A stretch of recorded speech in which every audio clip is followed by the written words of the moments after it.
Have you ever put in an offer on a house you loved and still lost it? If so, you're not alone. Today I'm breaking down exactly how to structure your offer so it actually gets accepted. So you're pre-approved, you've toured the home you love, and you're ready to put in an offer. Before that offer ever gets written, your realtor should be doing some digging. They need to figure out what type of market that specific home is in, and this part is really important. So you can have a seller's market in one neighborhood and a buyer's market right down the road. It all comes down to location and competition. So don't assume that an entire city or town is the same kind of market. Your realtor should be looking at things like whether the home qualifies for the loan type you're using, how many days it's been on the market, comparable sales in that neighborhood or immediate area, how much activity the home has had, whether there are multiple offers, any seller motivations or timing issues, and your own timing, like when your lease ends or if you're selling a home. All of these factors affect your offer strategy. A good realtor will guide you through what makes the most sense, but at the end of the day, you always decide what you offer. Let's talk through a few common situations and strategies that can help get your offer accepted. So number one is you need help with closing costs. If you need help with closing costs, you're definitely not alone. Most buyers are already paying for a down payment, earnest money, inspections, and appraisal fees. So adding closing costs on top of that can feel overwhelming. In my current market, I'm seeing a lot of buyers ask for at least half, if not all, of their closing costs to be covered by the seller. But here's the catch. If a home has a lot of activity or multiple offers, asking for closing costs doesn't always make your offer competitive unless you adjust the purchase price. So here's an example. Let's say a home is listed for $300,000 and your lender tells you your closing costs will be around 10.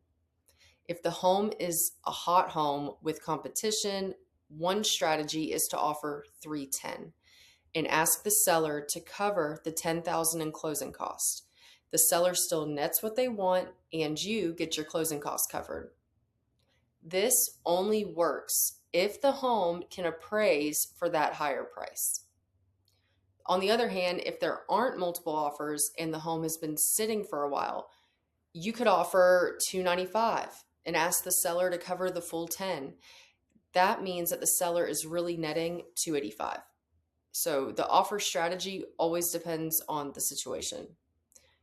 In a multiple offer situation, if you were buying around 2020 or 2021, you definitely experienced this. And if you lost a lot of offers, I'm truly sorry. That was the wild west of real estate. I once worked with a client who came to me after working with another agent, and they had lost 20 offers. That broke my heart, and it showed me that not everyone knows how to strategically approach these situations. So multiple offer scenarios usually happen in a strong seller's market or when a home is especially desirable. One strategy that can help your offer stand out is an escalation clause. An escalation clause allows you to automatically beat other offers by a set amount up to a maximum price that you're comfortable with. So for example, a home is listed at $300,000 and has multiple offers. Your agent can write a clause that says, in the event of multiple offers, the buyer will increase their offer by $1,000 above any competing documented offer up to a maximum purchase price of $310. So if another buyer offers $301, your offer automatically escalates to $302. The seller has to provide proof of the competing offer, so there's no funny business. Two important things to remember. Only use an escalation clause if there are multiple offers, otherwise you're showing your hand. And lastly, the home has to appraise for that amount. So a side note about appraisal gaps, I personally do not recommend appraisal gaps. Sorry, my dog's right here. For example, If you're under contract at 300,000 and the appraisal comes in at 280, some buyers agree to cover that difference out of pocket. I think that is a terrible idea. I would never want to pay more for a home than what the bank says it's worth. That's a fast way to end up underwater. So, when used correctly, escalation clauses can be a total game changer.